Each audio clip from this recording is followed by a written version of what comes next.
Jafar express हमले का mastermind गुल रहमान उर्फ उस्ताद मुरीद अफगानिस्तान में पुरअसरार तौर पर हलाक।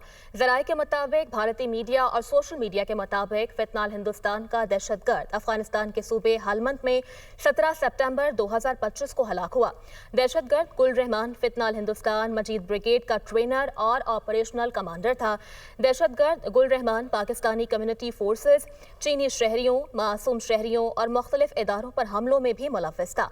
फितनाल हिंदुस्तान ने पाकिस्तान के निहत्ते मासूम शहरियों, सिक्योरिटी फोर्सेस और सी पैक मंसूबों को भी निशाना बनाया। फितनाल हिंदुस्तान ने जाफर एक्सप्रेस, कराची में चीनी काउंसलेट और गवादर पीसी होटल में दहशतगर्दाना कार्रवाइयां की।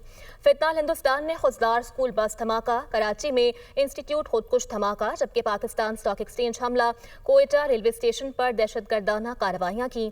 अमरीका फितनाल हिंदुस्तान के मजीद ब्रिगेड को आलमी दहशतगर्द तंजीम भी करार दे चुका है, जबकि पाकिस्तान और चीन का फितनाल हिंदुस्तान के मजीद ब्रिगेड को यूएन की दहशतगर्द फहरिस्त में डालने का मुतालबा। फितनाल हिंदुस्तान के दहशतगर्द की हलाकत इस बात का सबूत है कि अफगान सरजमीन पाकिस्तान में दहशतगर्दी के लिए इस्तेमाल हो रही है।